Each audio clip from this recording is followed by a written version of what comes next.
Mga kababayan nating seniors, o na talaga ang balitang matagal niyo nang hinihintay. Isipin ninyo kung kayo ay 60 taong gulang pataas, may valid senior citizen ID at naninirahan dito sa Pilipinas, may pagkakataon na kayong makatanggap ng PH cash mula sa gobyerno. Otomatiko, wala nang mahabang pila o komplikadong requirements. Marami sa atin, lalo na yung mga hindi nakapasok sa SSS or GSIS noon, matagal nang nagtatanong, paano naman kami? Wala kaming pensyon pero nagtrabaho rin kami ng buong buhay at ngayon mukhang dinidinig na rin ng gobyerno ang matagal nating hinaing. Ang PH1000 Universal Pension Program ay sinasabing magiging karagdagang tulong para sa lahat ng senior citizens sa buong bansa. Kahit pa wala kang regular pension mula sa SSS GSIS o kahit anong private fund, ito'y parang pantay-pantay na tulong para sa lahat ng seniors, lalo na yung mga nasa laylayan. Pero paano nga ba ito gumagana? Totoo ba talagang otomatiko ang payout? Kailan ito ibibigay? At may mga dapat bang bantayan na maaring bawasan o madelay? Ang makukuha? Yan mismo ang pag-uusapan natin ngayon. Mga kaibigan, alam kong marami sa inyo ang sanay na sa mga balita na puro pangako. Kaya ngayong may usapan tungkol sa PHBO Universal Pension. Gusto kong linawin lahat ng malinaw, totoo at direkta. Unahin natin, ano ba talaga ang Universal Pension Program?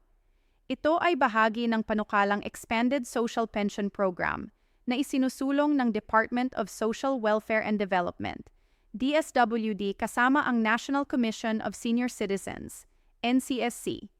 Ang layunin nito ay bigyan ng pantay na buwanang tulong pinansyal ang lahat ng senior citizens, kahit pa wala silang SSS o GSIS pensyon. Sa ilalim ng kasalukuyang social pension program, ang mga mahihirap na senior citizens lang ang nakakatanggap ng PH5 kada buwan o 6,000 sa loob ng isang taon. Pero ngayon, gusto ng bagong programa na itaas ito sa PH2 bongo kada taon or PH bongo kada buwan. At ang maganda papalawakin ito para masakop ng seniors na may official senior ID. Kung mangyari ito, ibig sabihin kahit ikaw ay dating tricycle driver, market vendor, o housewife na walang formal employment, makakakuha ka na rin ng sarili mong mini pension. Ayon sa mga ulat at panukala ng NCSC, target nilang ipatupad ito nationwide sa susunod na fiscal year. Pero ilang probinsya at lungsod ay magsisimula na ng pilot payout bago matapos ang 2025. Kung ikaw ay rehistrado sa Office of Senior Citizens Affairs o OSCA at may Senior Citizen ID, pasok ka agad sa listahan. Hindi mo na kailangang magpasa ng SSS o GSIS records. Ang kailangan lang ay siguraduhing updated ang address at contact details mo sa OSCA at barangay dahil doon ipapadala ang notice kung kailan at saan ka makakatanggap ng ayuda. Ang mga payout ay planong gawin sa pamamagitan ng land bank, local remittance centers o barangay disbursement para hindi na kailangang bumiyahe pa ng malayo ang mga matatanda. Ayon sa plano, automatic enrollment ito para sa lahat ng senior citizens na nasa database ng OSCA at NCSC. Pero syempre may ilang kondisyon. Kung halimbawa nakakatanggap ka na ng regular pensyon mula sa GSIS or SSS, maaring ma-adjust o mabawasan ang halaga ng iyong universal pension depende sa kabuuang benefit na natatanggap mo bawat buwan. Ang layunin ng gobyerno ay bigyan ng higit na tulong sa mga walang pensyon o minimum pension recipients. Kaya kung maliit lang ang nakukuha mo sa SSS, halimbawa 2,000 o 3,000 per month, posible pa ring may karagdagang tulong na 500 hanggang 1,000 monthly mula sa universal pension. Ang maganda rito, kahit pa maliit ang dagdag, malaking tulong na yan sa pagkain, gamot at kuryente kada buwan. Ito ang mahalagang tanong na gusto kong pagtuunan natin. Kapag sinabing clawback, ibig sabihin ay maaari kang maobligang ibalik ang nakuha mong pera kung sakaling may error sa eligibility o duplication ng benefit. Sa kaso ng universal pension, may possibility na ang mga tumatanggap ng ibang government benefits, halimbawa Indigent Cash Aid o SSS regular pension, ay ma-review o mabawasan ang universal pension amount. Kaya importante mga kaibigan, Nasiguraduhin nating tama at tapat ang mga detalye sa ating OSCA record. Huwag magpasa ng dalawang application sa magkaibang barangay kasi kapag nakita ng NCSC na duplicate entry, maaaring ma-freeze o ma-hold ang iyong payout. May buwis ba ito? Isa pa itong magandang balita.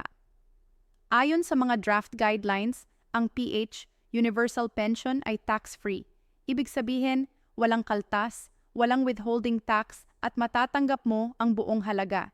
Pero tandaan kung ikaw ay may ibang taxable income, halimbawa nagrerenta ka ng bahay or may maliit na negosyo, yun lang ang kailangan mong ideklara sa BIR. Hindi kasama ang pensyon. Kung ikaw ay pensioner na ng SSS or GSIS, hindi ka mawawala sa listahan.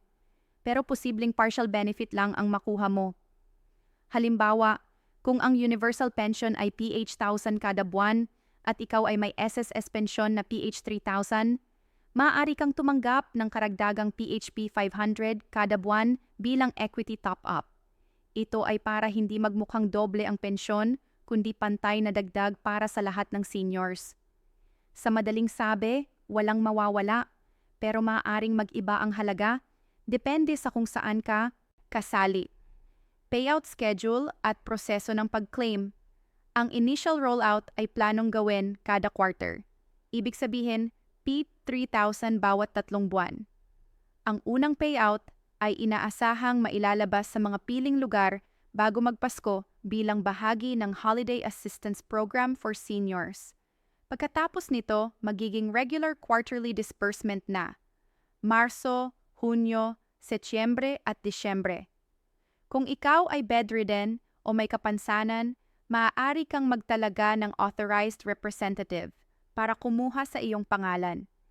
Kailangan lang ang authorization letter, valid ID mo at ID ng kukuha. Ito ang mga karaniwang dahilan kung bakit nade-delay or nawawala ang pension payout. Una, hindi updated ang OSCA record. Madalas lumipat ng tirahan ng senior pero na-update ang address. Kapag natagpuan ang listahan, automatic inactive.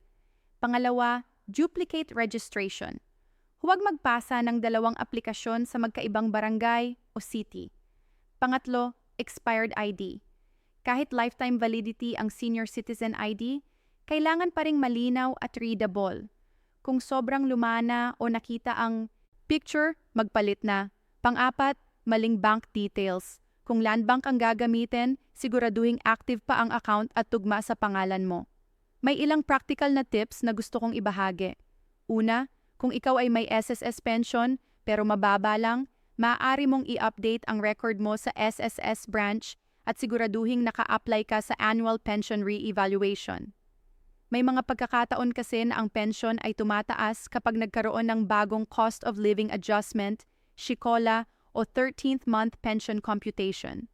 Pangalawa, kung ikaw ay GSIS pensioner, siguraduhing aktibo ka sa GSIS Annual Information Revalidation GIR para hindi ma-freeze ang account mo. Marami na kasing naantala ang pensyon dahil nakalimot mag-report. At pangatlo, gamitin ang makukuha mong PH bong wisely. Ila ito sa pangaraw-araw na pangangailangan gaya ng gamot, kuryente o emergency fund. Pwede ring i-combine sa ibang tulong gaya ng PhilHealth Senior Coverage para mabawasan ang gastusin sa ospital. Halimbawa, si Mang Ernesto, 67 taong gulang, dating karpintero, walang SSS.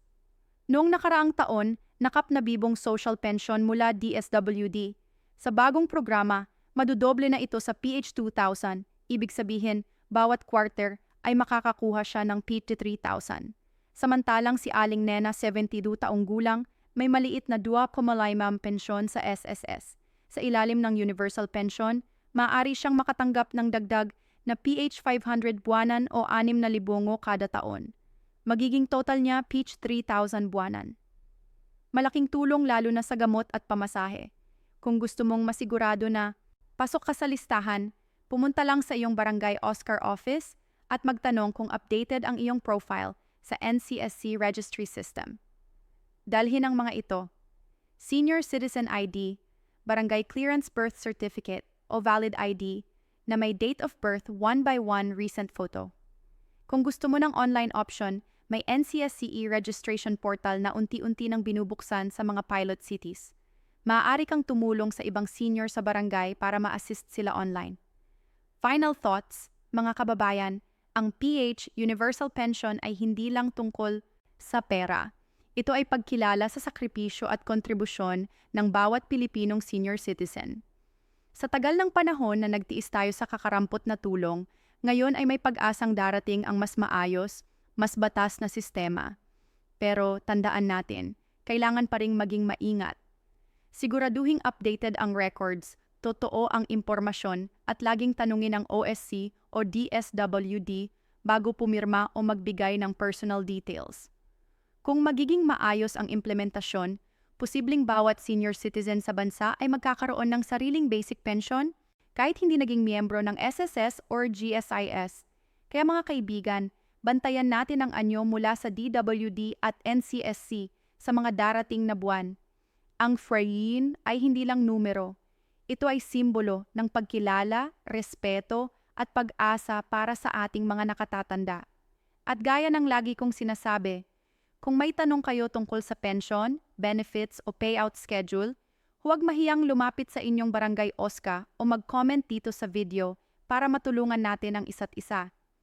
Dahil sa dulo, hindi ito tungkol sa kung magkano ang matatanggap natin, kundi sa tiyak na may mararamdaman tayong kalinga at halaga mula sa ating gobyerno.